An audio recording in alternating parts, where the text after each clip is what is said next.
Good afternoon and welcome to today's webinar, When You Are Suddenly Alone, the First Year Following Change. My name is Deirdre Wheatley-Liss and I am your host today. I am absolutely delighted to bring you this latest installment in the Porzio Planning webinar series. Our mission is very simple.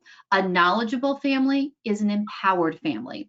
So each month we take the opportunity to be able to connect with the people that we know, that we learn from, to share them with you. Kim Luthy, who is our guest today, and I have known each other for a number of years now, and Kim's going to share her story, not only as a financial advisor, but as somebody who's gone through the process of being suddenly alone, going from 2 to 1. We're really looking this month at what do you need to know in that first year following change. Maybe somebody passed away, maybe it's from a divorce, your assets have changed, your income has changed, where you live may have changed. What do you need to do to get a strong financial footing again, as well as what do you need to do to get a strong legal footing behind you? Before I ask Kim to share a little bit more about herself and her business, just a bit more about me. I am a principal in the Wealth Preservation Group at the law firm of Porzio, Bromberg & Newman. I am also one of the founders of PorzioPlanning.com, which is a community resource that we have that shares information on anything related to estate planning, elder law planning, special needs planning, estate administration with the greater community. A question that I often get when either somebody passes away or they get divorced is, I don't know where to start. My answer to that often is you need to speak with a financial advisor to be able to figure out what your financial starting point is.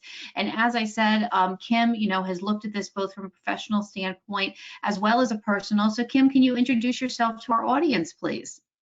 Yes, hi, thank you. Thanks, Deirdre. I'm so excited to be having this conversation with everybody today. As Deirdre mentioned, I'm Kim Luthy. I am a certified financial planner. I'm a certified long-term care consultant, and I'm certified as a divorce financial analyst. I am the director of wealth planning at Synthesis Wealth, and I've been doing this for 32 years. And unfortunately or fortunately, I am what I consider a walking testimonial to all the things that can potentially derail your life. So as we go through our conversation today, I'll be giving some examples of myself or clients, but I have been truly blessed. And because of that perspective, I think I bring a unique opportunity to share that experience with everyone. So I'm excited to join you today, Deirdre, and to be able to give some insight and hopefully some points where people walk away understanding what they might want to start to consider thinking about now. Absolutely. So before we go further, remember the whole purpose of this webinar series is to provide you with information. So to the extent that you have any questions at all as we're going through, please feel free to put them in the chat or the question and answer box. To the extent that we can, we'll get them during the presentation. If we can't get to them during the presentation for any reasons, due to the fabulousness of using online webinars, have the ability to see the Excuse me, Deirdre. It's choppy on my end. Is it choppy on your end, guys? Yeah, we're hearing some response from the audience that we're not able to hear Deirdre. Offline, follow that. If we can flip over to the next page, one of, I think, the biggest challenges when people are moving from being part of a couple to being alone is I have a suggestion like for her to turn off her video for the bandwidth. Nobody's ever done it before. So if you can advance the slide, please. If that ends up, that's the way that you're feeling. It's not that nobody's ever done it before. It's that you may just not be as familiar with what's involved when that happens. So out of that, the first thing that I'd like to do, Kim, is sort of talk about, you know, as you're going to do, like, really your need first.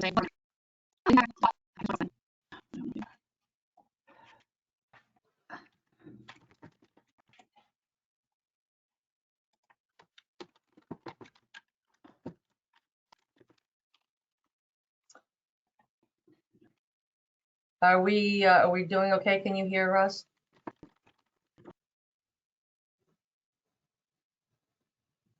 Deirdre? Does that help at all? Can you hear me now? Oh, I can hear you now. Thank you. This is a first. Yeah, I turned off my webcam. I think you did as well.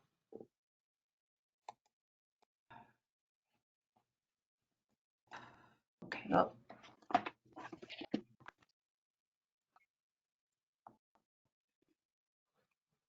I can hear you. Can you hear me at all?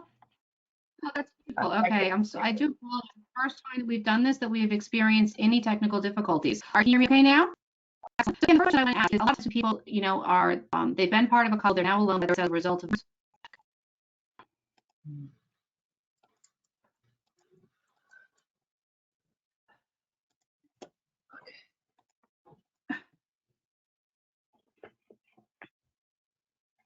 Okay.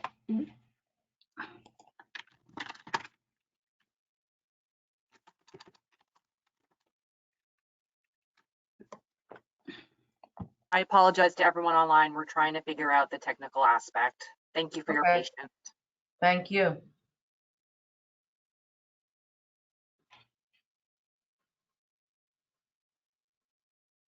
Okay, are you able to hear me now? I can hear you. Okay, excellent. All right, so what I'm going to do then is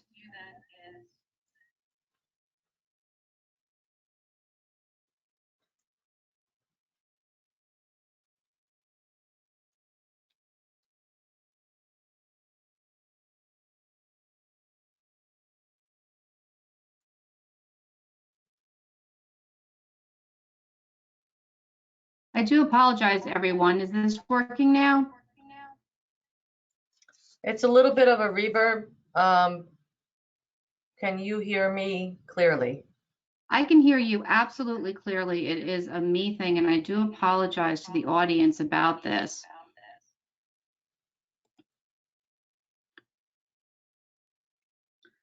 So even with the reverb, maybe Kim, because I can hear you, one of the first things we're going to talk about is that if somebody goes from being part of a couple to being alone, what are the first things they need to look at regarding their financial needs?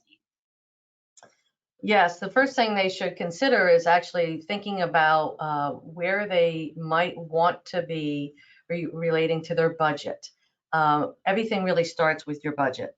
It's managing expectations, and hopefully there were some pre-conversations or there's some pre-planning, but if there wasn't, looking at what are your expenses and thinking about what you want your life to look like. Where do you want to live? How active do you want to be? Do you want to stay close to home? Where are you going to be? Are you going to be near family? You know, what your current health state is. So going through your finances is the best place to start. I think that makes a lot of sense to be able to do that. You know, Kim, it's not just you and me, though. When we're talking to folks and helping them, there's always a team around us. Who do you bring into the team when you're working with your clients? Oh, absolutely bring in an accountant, estate planning attorneys, people like yourself, sometimes business valuation experts, depending upon the scenario. Honestly, sometimes therapists, people need support. These are challenging times. It's an emotional thing to go through. Maybe you need to sell your house, so I might bring in a real estate agent. Perhaps you're in a position where you feel like you need to travel a little more. You don't want to be around on the holidays, and so maybe it's a travel agent. So it's a whole myriad of types of people that can help get you through. But the key is to find that support. So Kim, in your experience, so how do you sort of tie that, let's call it holistically, putting the individual at the center of the question, how do you then tie that to determining what their financial needs are in terms of the process that you go through with them? Well, there's a lot of discovery that we just kind of go through, really picturing where you want to wind up, having, what makes you feel good, who do you want to surround yourself with. I have a client who unfortunately lost her husband during COVID, and she wasn't that, he wasn't that old. He was in his 40s, left a 5-year-old, and immediately we had to think about how can she handle the expenses, getting the bills paid. Does she want to stay in the house? Um, she received life insurance proceeds. Luckily enough, he had some coverage. Uh, Investing that for her, generating a stream of income, talking about geographically where she wants to be. Very quickly and within probably 6 months, she sold the house. She downsized. So it's a whole process of, how can you get from point A to point B? And so we did bring a real estate agent. Obviously, we talked about finances and cash flow, health insurance, long-term care planning, looking at her now life insurance to protect her daughter because she has a loss of income. Those are some of the, the examples. Yeah, and one of the things, as I was saying, and it might have gotten cut off, is I think where some of the paralysis takes place, where you do suddenly find yourself alone, is that you feel like you're the only person who has ever been in this situation before. And because you feel like you're the only person that's ever been in this situation, there's this paralysis of what do I need to do to be able to act next? And that's one of the reasons why I think, Kim, speaking with a financial advisor is so important, to be able to understand what are our options. So I want to be able to move. Okay, well, what is the house going to cost, and things along those lines. And I know that you go through that process. One of the things that you mentioned is cash flow, though, and I know that you are very passionate about cash flow. Can you sort of talk about the importance of cash flow when somebody's looking at a situation where maybe the income has changed and the assets have changed? Yes, absolutely. I mean, regardless of how it happens, but for example, in a divorce, sometimes people feel really tied to the home that they're in. And I try and explain to them, home is where your family is, home is where you feel safe. We can create another space like that. So we want to look at the cash flow. Can you afford to stay where you are? And even if you do so temporarily, maybe to keep the family together, if you're going to run out of money in 2 to 3 to 4 years, or you advocate to keep that house, can you even afford to refinance it? If you've lost a partner, certainly you possibly lose, if you're in towards retirement age, a social security payment, maybe a pension payment. So cash flow is very, very important. We want to go through and look at, where you stand now and what's it going to look like going forward, and run those analysis and kind of stress test what lifestyle you're considering. Yeah, so that's the situation if somebody's passed away, but I know that you're also a certified divorce financial analyst. So if you're working through somebody who's sort of, let's go in a planned situation where they're going from 2 to 1 as opposed to an unexpected situation, what does that process look like? What do you bring to the table in that role? Well, actually, we talk about that everything you want and need is on the other side of fear. And as you mentioned earlier, I've been through a lot of these scenarios. I've been through a divorce. I've been a single parent a long time. So you mentioned when people feel like they're alone, they're not alone. And we can get through this. We just have to be realistic about the expectations. So we talk about, who are the key relationships in your support group? What are the financial implications of staying where you are or trying to create that future vision for yourself? It requires a lot of thinking, a lot of planning, and really understanding, gathering all your assets, looking what you've been spending, maybe running through a budget, looking at, your last 3, 6, 9 months of expenses and what that might look like going forward. So in the case, so how would you recommend to somebody who says, okay, you know what, I need to get my financial house in order, but I don't actually even know what I have. What's maybe a good tool to try to get your arms around, your assets, what you may owe, and then, sort of that cash flow? Well, you want to create a balance sheet. You want to at least print out the statements of the assets that you currently do have, and we need to understand what they do and how they work and how they might provide resources in the future. So we go through an analysis of kind of capturing all that data, doing a discovery meeting, and then trying to we use some type of different types of software that can run the what if scenarios. We also want to understand your investment risk tolerance. You know, I've had scenarios where someone may have not been more participatory in the investment decision planning process, and because of that lack of knowledge, they're a little more fearful and perhaps might be a little more risk adverse. You know, how will that affect us going forward? Is that going to be a problem, generating the type of income? Need to keep up with inflation. So we want to look at all those sources and kind of put them into a financial plan. All right, so I may put you on the spot with this question, but I have to ask the investment risk tolerance.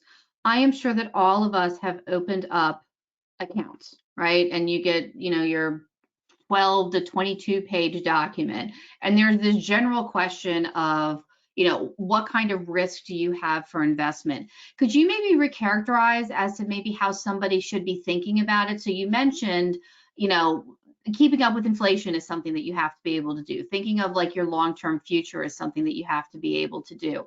But, you know, it's hard to know, you know, am I a moderate person? Am I a risky person? Should I be a moderate person? Should I be a more conservative person? Could you maybe just put in sort of more layman's terms around sort of that risk tolerance concept? Sure. How about some sleep factor? You know, how are you going to sleep at night? Okay. You know, I like that. that's really, yeah, it's a sleep factor. Can you sleep at night peacefully knowing that, you know, no matter what happens, you feel that you're protected? You know, when you're doing planning and using investments, you really need to look at the goal of the bucket of money that we're talking about. You're not necessarily a conservative growth investor on all of your assets. There might be some short-term goals, some emergency funds. If you're suddenly alone, and I don't know if, you know, the scenarios that you're working or retired, that's going to determine how much you need to keep in emergency funds. And then your intermediate bucket, you know, what are you expecting to do in the next 3 to 5 years? Are you going to be selling a home? Are your expenses going to be increasing? Will you be doing more traveling? And then you have the longer term bucket. So in the beginning, when we're younger, while we're still working, we're accumulating assets. It's much easier to have a little bit higher risk tolerance because you know you can keep filling up the bucket as you continue to work and generate income. When you get closer to retirement, you want to consider how you're going to protect them. You know, unfortunately, we're living in an investment climate today where interest rates are very low. It's hard to generate some yield. So we have to not only try and do that, but also worry about the long-term benefits of keeping some equity in those accounts. And then when you get closer to retirement, now you're going to start to draw down from them. You're no longer adding to the bucket. So we want to consider what is a goal for each of those time frames, and then we can really determine what the risk tolerance might be, and again, help you sleep. Okay, I love that. I wrote down sleep factor, circled it, and put a star next to it. I think that is the best way I've ever heard risk tolerance described. And I'm hoping our audience will then take it away will be able to take that from them. You know, with the divorce process, I just want to dig down into one thing you mentioned, which was the house. And I don't do matrimonial work. We actually had Roseanne Torres, who's a matrimonial attorney. She and I had done a Porzio planning webinar talking about what the divorce process looks like if you're sort of in a situation where maybe you're planning for a divorce. But when you find yourself sort of on the other side of the divorce, so now you have this is the asset pool, this is the income pool it is that you have. You know, Kim, I know you work with a lot of, you know, men and women in that situation. In terms of, you know, maybe, you know, the first things to give them that level of confidence, you don't feel that the fear and that you're stuck in what it is that you're doing. What are maybe some initial steps that they can take just to feel better about what the pool is that they have right now working for them over the long run? Well, we need to look at, you know, I mentioned this already, expectations. We need to look at what their risk tolerance is. I mean, Deirdre, I can tell you again, you know, in this process, I found myself when I was going through a divorce, I had my house on the market, had an offer on the table, and needed to move out of the home, and was so, like a lot of moms, wanted to make sure that our kids stayed in the same type of environment. So I found another home to temporarily rent while that house was selling. Unfortunately, the house, the markets continued to drop and the deal fell through, and I found myself paying for 2 homes at the same time. Eventually, I was able to sell that home and buy the house that I was renting, but I understand the fear that comes with, how do we keep this, how do we keep things normal for our family, for our kids? So what asset pool? You want to look at all the assets that you have. If you're not yet collecting Social Security, when should you start to collect that? If you are divorced, have you been married for at least 10 years? And can you tap into your spouse's income as well if something were to happen to them? So you're looking at all scenarios.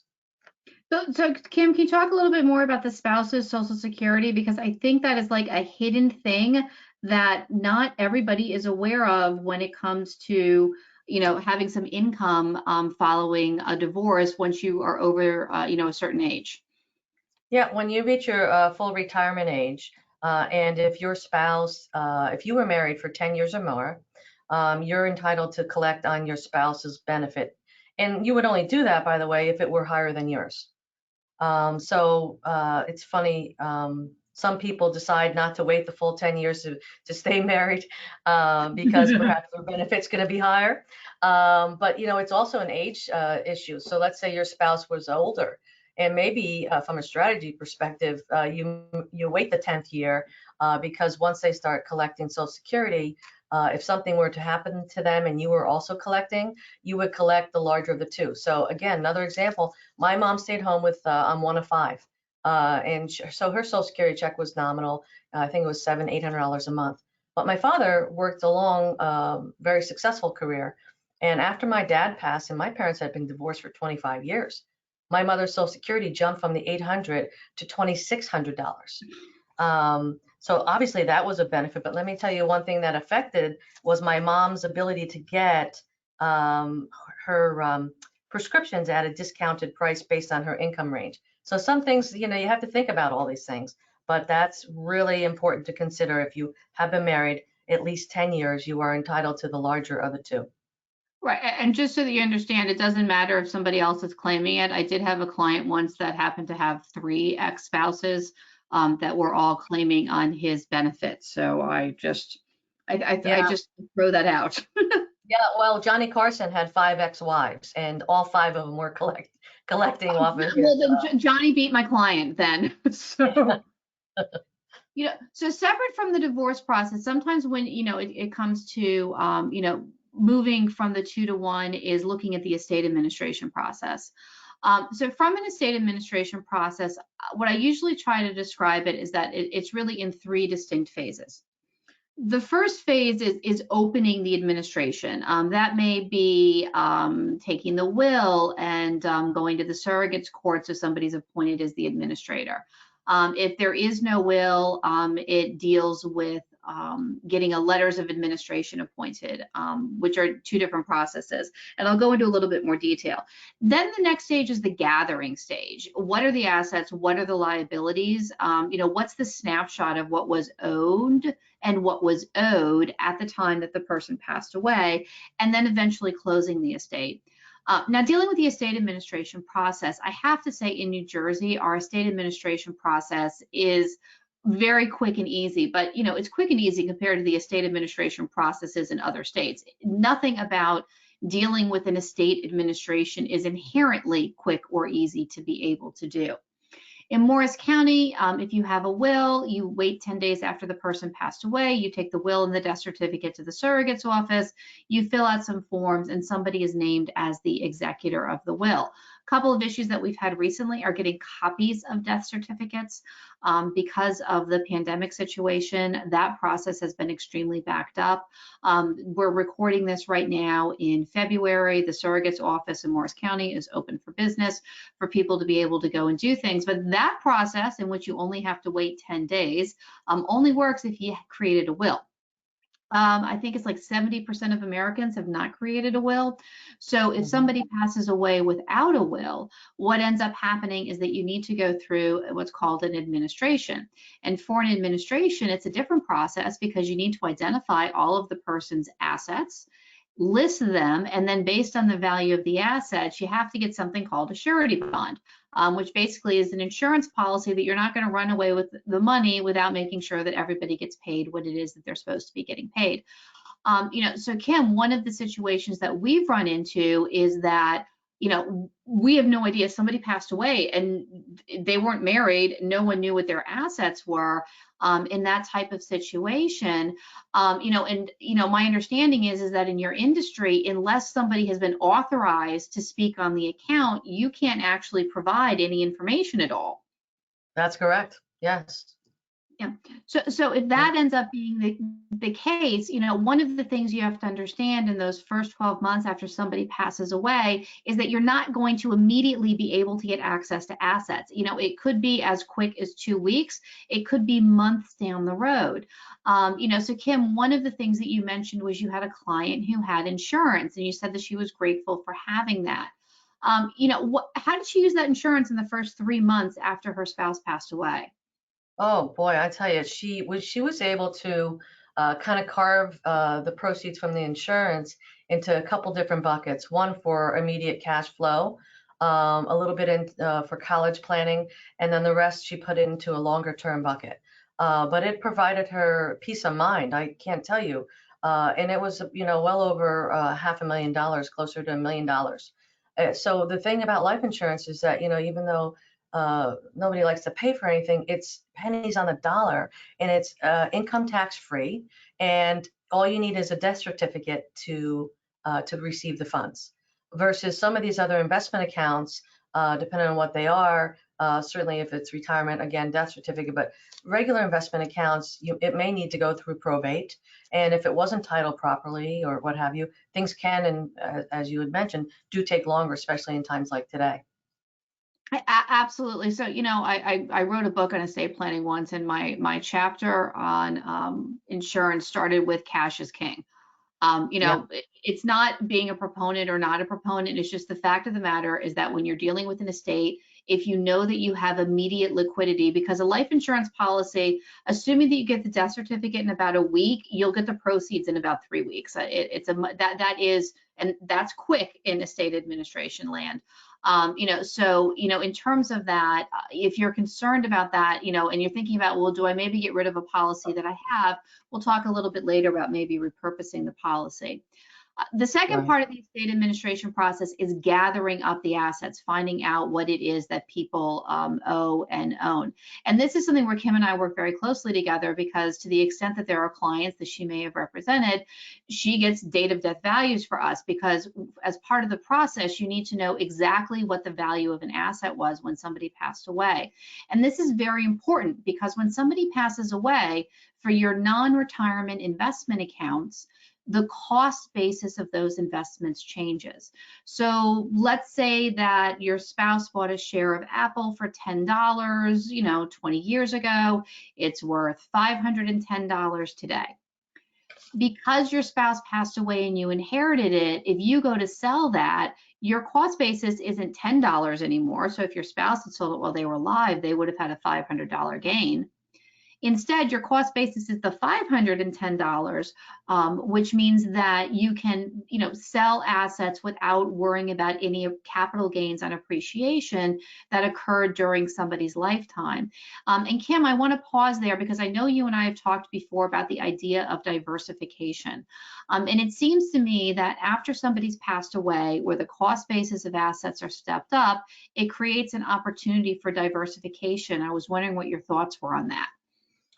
Well, yeah, diversification is key, and also, by the way, it's different than allocation. So I can have clients who have money in brokerage accounts, clients who have money with 401ks or IRAs, and if you're not looking at these accounts collectively, you might be overweighted in a particular asset class or sector. So you may be diversified amongst 4, 5, 6 different, 10, 15 different fund families, but if you have been overweighting in a particular asset class, you may be putting yourself in a situation where you have too much risk, because not all asset classes move the same all the time. So diversification is key, and it could be with investments, with real estate, and you mentioned cash is king. I mean, I think one of the things we've learned through this pandemic, and many people have found themselves alone or without jobs or deciding to retire earlier or just can't stand being at home, doing Zoom calls. People are making decisions, when they thought they'd retire later, or that they might be together longer. They're making decisions in a time now where they're just trying to plan for the future. So diversification is key. Cash is king. I agree.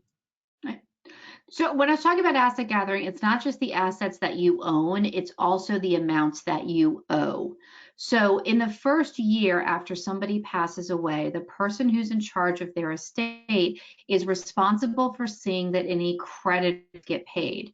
So a creditor could be a medical bill, it could be a car payment, it could be a mortgage on a piece of property. Many of the long-term liabilities that you might have, like a car lease or like a mortgage on a piece of property, have some hidden clauses in there that you may not be aware of, which essentially says that if the person passes away, that the liability then becomes 100% due.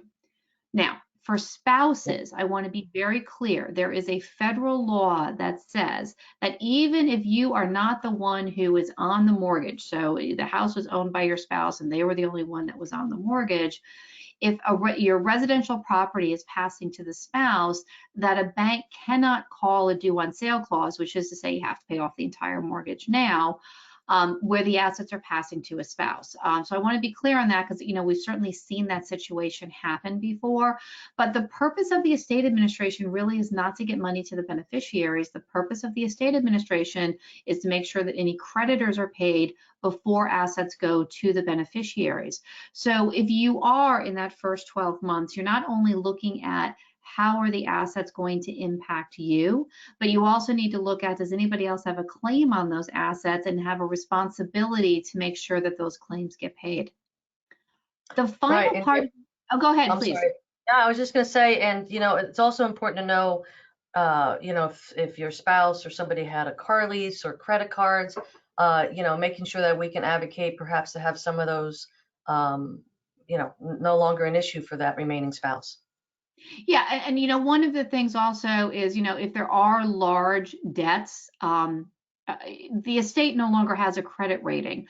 I often find that, whether it's a credit card company or medical bills that weren't covered by insurance or things along those lines, that we can negotiate substantial discounts in making those payments, because the purpose for which the credit was issued, which was to give credit to the person, is no longer there.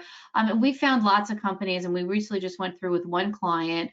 We got medical bills. They basically, there wasn't enough cash in the estate. They accepted basically 10 cents on the dollar. And some of the credit card companies, would allow like a 30 or 40% savings. So just something to think about, because oftentimes I see the spouse is so anxious to make sure them all. Bills are paid. Yeah, and so that's one of the things in the first few months. Do not just start writing checks from the proceeds from life insurance to get all the debt done. That's why talking to some of these other support team is very important. Yeah, and even more particularly in New Jersey, life insurance proceeds and retirement benefits are exempt from the claims of the decedent's creditor. So even if the decedent owed somebody $5 million, if the only thing that they owned were life insurance and retirement benefits, then those are going to go to the beneficiaries, absent any fraud or anything along those lines. So please do not just start writing checks. We often say just put any bill that comes in a pile, and you'll deal with it once you get sort of your financial house in order, which is to say that you know what your assets are, you know where the income's coming from, and you sort of have a plan to move forward. That's an excellent point, Kim. Thank you. Sure. The last stage of the administration is dealing with closing the estate. So since it was opened, it then has to be closed. And again, this is an area where I see that people don't necessarily finalize everything. So they got the money, they paid the bills, and then they let it be. Well, there's a couple of problems with that. Number one, you have an obligation to close an estate with a surrogate. It's just filing a form with them. It's not overwhelmingly challenging to do. But number two, and Kim and I are going to talk about this a little bit further, is that changing the assets is also part of closing the estate. So can we flip to the next slide, please? Thank you. So I want to come back to budgets, Kim, but I just want to flip over to title of assets really quickly. So when somebody passes away, if you had, your joint name on an account, that asset is now yours, but their name is still going to be associated with that account. Or, as I said, you have the car, it was titled to a spouse. The spouse passed away and you're happily going around driving the car, but the insurance was also titled to the spouse. So one of the things that I think is very necessary in that first 12 months after somebody passes away is making sure that to the extent that assets are yours, that your name is on the assets. Kim, have you had experience with clients really just not being able to get around to doing that? Oh, absolutely. They didn't, they were so, well, emotionally and financially, everything was upside down. Yeah, people have delayed that. And you brought up a good point about the car insurance, that and homeowners and liability and, your, all types of insurance. You need to definitely start to retitle. Absolutely. So the first one that we have here with action steps, and Kim, and I did ask you to be able to go into it. I think budgeting is so important for people to be able to make intelligent decisions. What bills get paid when? Can I afford to move somewhere else? Can I afford to retire early? Can I buy a second home? Can I give gifts to my children? Can you just go into more detail? If somebody was to say, all right, I want to sit down and I want to start to do a budget, what are maybe some things they should be thinking about, or are there any tools that they can be using? Sure. And first, I want to say that I know that everybody thinks the word budget is a bad word. And we're not suggesting that, you're going to have to totally deprive yourself of everything, but it really, by capturing all the information. So you're going to look at maybe your last 12 months of your bank statements. We're going to get, the last brokerage accounts, anything that you're drawn assets from. We're going to talk about your lifestyle and your travel history and your health, by the way. Because you may need to be budgeting for things. You might be needing to now plan for some type of long-term care type of strategies. So it's capturing, so the tools are really, your balance sheet, your cash flow, getting those investment statements handy, and let's go through item by item and decide, is everything, there's difference between needs and wants, right? And I think that's where people need to help to work on that perspective. Yeah, I mean, and this is particularly important. I want to emphasize because we're talking about going from 2 to 1, which means that there is an amount of money and that is it, whatever that amount is. And that amount of money needs to satisfy a variety of different needs and wants that you have. So what I try to explain is that you really need to look at the budget as a tool. So as an example, so Kim, you had your client who got life insurance. I'm going to use another example of a client of mine who received life insurance. The question was, how much do you spend every month, right? 5,000, 10,000, 15, 20, what's the number? Because then, okay, can you invest the money in association with your risk tolerance to be able to generate that paycheck off of your money every month? And if you can, great. If not, maybe you need to change some of your living expenses, or maybe you need to look at other sources of income. So I really look at a budget not as I can or I can't, but it's so important when you had a financial change that it's a tool for saying, what can I do and in what priority can I do it? Does that make sense? It does, and also oftentimes clients will talk about, well, I would like to go maybe even work part-time somewhere because now they're actually alone and they might be Yeah. lonely and they need that social interaction. So if someone is going to plan on, as long as their health provides, working a part-time job, that helps to slow the spend down of those assets. And if we are realistic about their risk tolerance, we need to understand that if you're going to only earn 3 or 4 or 5%, you obviously want to spend less than what you're earning if you want to maintain some principal. Well, that's a very good rule of thumb.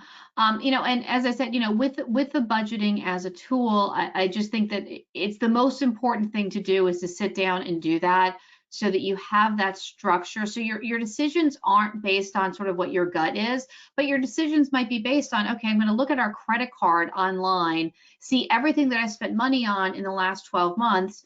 if I assume that I'm still going to spend that amount of money, then I know that I need to have at least X dollars a month coming in, because those are where my lifestyle expenses are, or something along those lines. But a lot of tools are available to you to be able to do that. And that's really, I think from a financial standpoint, and Kim, you can speak more to this, is if you can look back on clients where you've gone through this first 12 months for them, what are the kinds of things that they did during those 12 months that really led them to be successful 5-10 years down the road?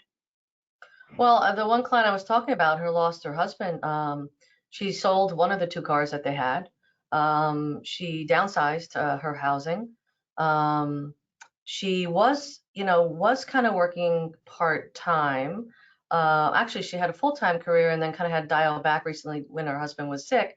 And now she's generating more revenue, kind of focusing more on the next 6 months, 12 months with projects, because she does consulting work.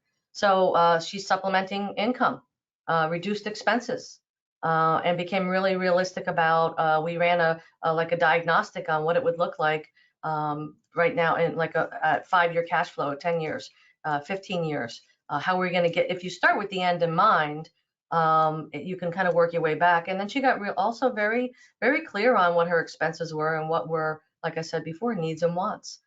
Because she wanted to provide for her child, and she wanted to make sure that that she was there for her, and knew that no matter where they landed up, they would, as long as they were together, it was okay.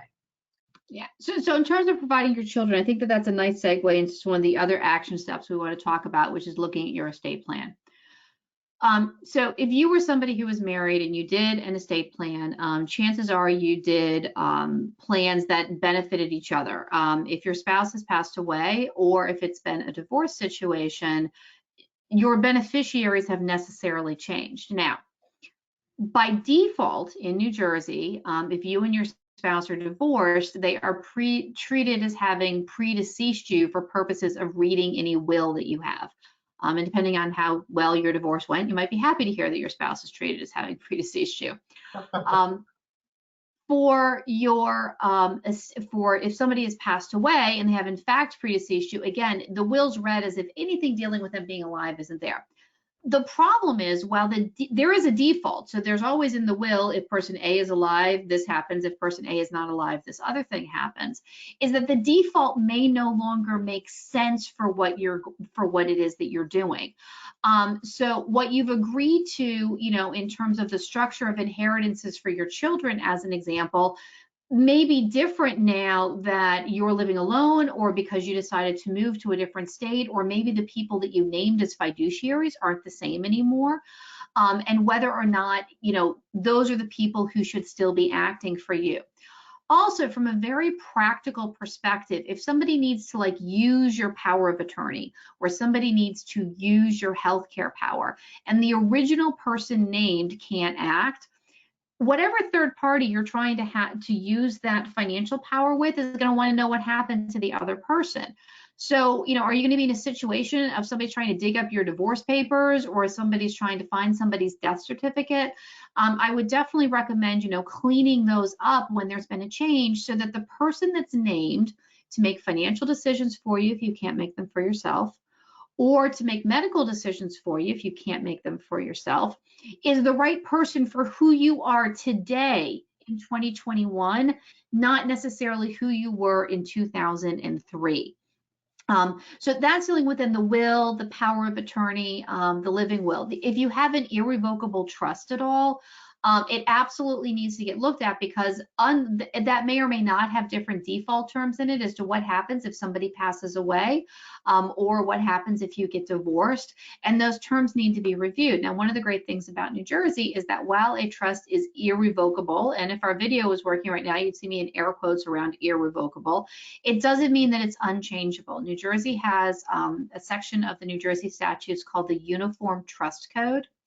And the Uniform Trust Code creates a great deal of flexibility around irrevocable trust, with, let's just call it sort of like a foundational tenet that, what happens if the way the document reads no longer matches the intentions, just because things have changed. Laws change all the time, taxes change all the time, beneficiaries' life situations change all the time. So those certainly need to be reviewed as well, following either, becoming divorced, losing a spouse, or even, leaving a relationship where you had, a co-economic relationship that you're no longer in at this point in time.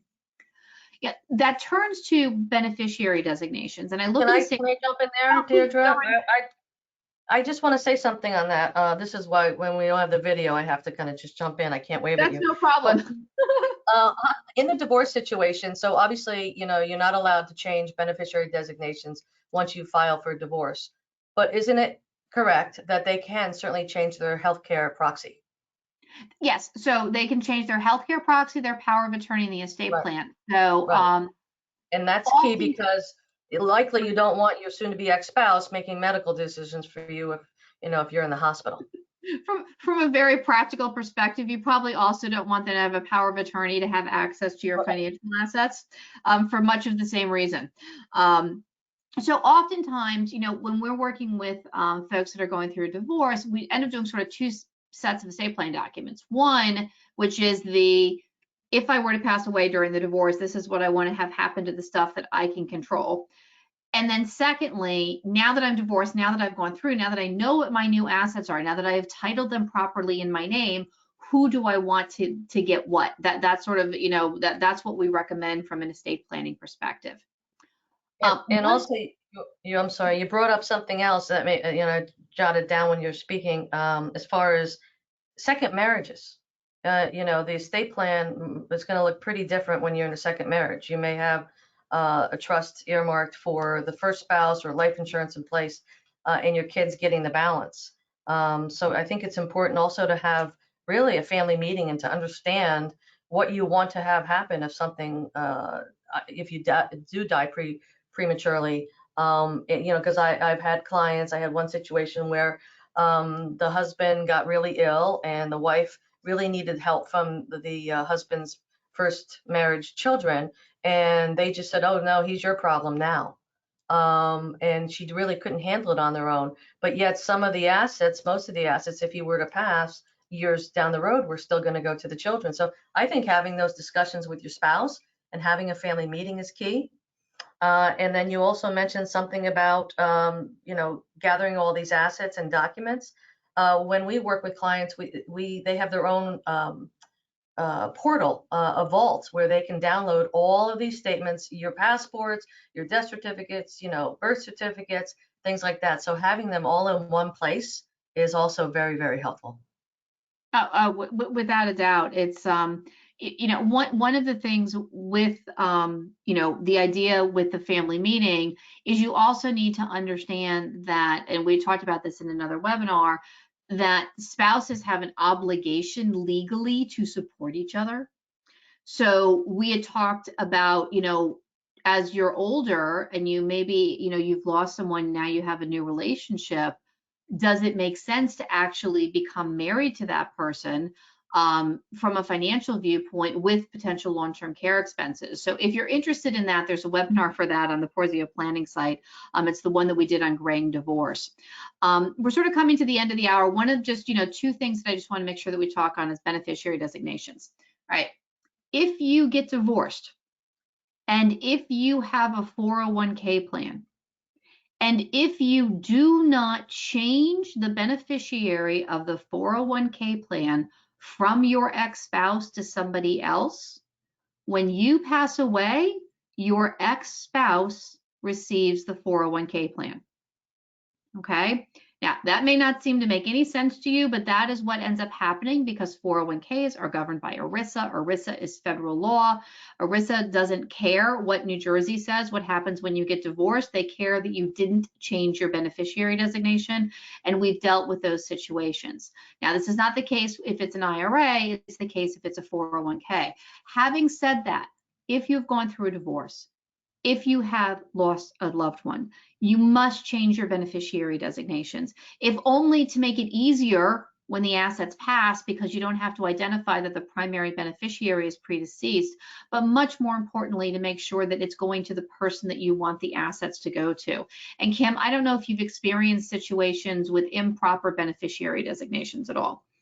I did. I have a client who got a divorce and I kept trying to get her to change the beneficiary. And with the life insurance, actually, the life insurance company, the ex-spouse died. And by the way, they had a decent relationship, but she had a special needs child. And when that spouse died, that life insurance company would not pay that spouse the funds. They required her to open up a special needs trust and paid the funds to the special needs trust. Now, the mother of the child was planning on now, at this point, moving from New Jersey to Florida, using part of the proceeds to purchase a home for her and that child. And all those assets were tied up and now governed by the courts. Yeah, it's so planning, doing your will is not enough. You absolutely must look at your beneficiary designations. Also, for retirement accounts, if they aren't set up properly, there can be some really negative income tax consequences if you don't have proper beneficiary designations. The final point I just want to talk about, Kim, and you had mentioned this back at the beginning, is looking at how your insurance coverage should change when you've gone through a divorce or when you find yourself alone. Yeah, well, like anything, we should review what type of coverage you have. And this is not just life insurance, this is long-term care. So if you're suddenly alone, particularly if you're women, fortunately or unfortunately, depends who you're asking, we live longer. If you go to any nursing home or any facility, it's primarily women. Now, my father had early onset Alzheimer's at age 65 and died at 72. And my dad had, we had talked about long-term care planning. And he had a good income and resources, and he thought he could self-fund it. It wasn't until the day that he was diagnosed and was given the medication Aricept that he asked if he could get that long-term care plan. And I explained that's like looking for the parachute when the plane's going down. So fortunately, in our situation, Dad had some funds. But here's the thing: in New Jersey, and in this geographic area, it costs so much money to pay for this. So if 10 years of savings can be wiped out in 1 year of some type of illness. It's just crazy about the amount of money that you could spend. My dad was spending $10,000 a month for the facility, and then he has deductibles, co-insurance, medications. And then we brought in a private duty aid because, well, all these facilities, great, workers there, but they have 5, 6, 7, 8 patients. And I wanted my dad to have some dignity and to have a shower every day. So we were able to spend down his estate. Now, fortunately or unfortunately, it passed before he ran out of money. But I have had clients collect on claims on plans that they put in place where it stopped the spend down. And then when something did happen, if they passed, then the legacy that they wanted to leave by leaving those assets to their children or the family was still intact. So, there's long-term care planning, and then there's life insurance planning, in which, by the way, there are riders on long-term care or life insurance policies today that can do both. They can build cash, they can provide the death benefit, and they could also provide that death benefit as a source of income if you did qualify for long-term care. Yeah. So Kim, let me talk about that. Yeah, because one of the things is a lot of times, when you're married, you have life insurance to sort of, each of the spouses gets life insurance on each other, to backstop the income if one of them isn't working, right? Well, now you're alone, you still have the life insurance on your life. And I've seen people that are, well, I don't need it anymore, okay? And I would just encourage our audience to take a pause and to think about, is there maybe another need that you have for it? So, is there a mortgage on a property you would like, let's say it's a family second house, maybe up in Lake Naomi, up in Pennsylvania, and you'd like it to be paid off so that, the family can enjoy the property but not have to worry about the ongoing cost of it. As Kim said, I think that the long-term care insurance, because in my, this is not statistical at all, but you tend to have women outliving men.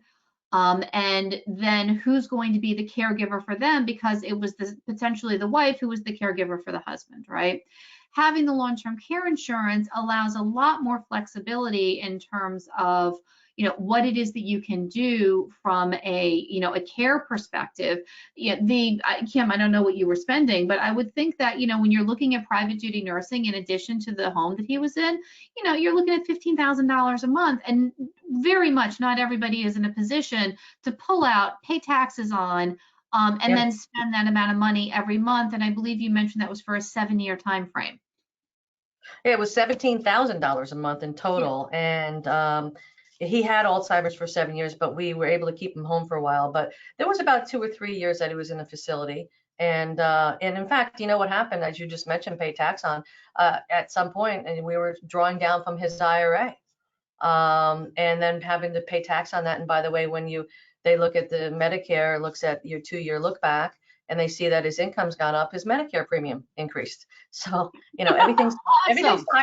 you know, and then they wanted to know, after he passed, by the way, Deirdre, we were put into an audit because they wanted to know where all those assets went. Did we, were we trying to shortchange state of New Jersey because we're hiding assets? No, we actually spent them. And then I had to bring to the table during the audit all of the receipts from the withdrawals and the expenses for the care. So keeping good receipts is also very important. Well, I'll do that. That sounds great. So if we can just flip to the next slide. You know, thank you all so much for listening today. We hope that, as I said, that if there's one nugget that you take away with you, we feel like we've done our job. Kim, thank you for joining us.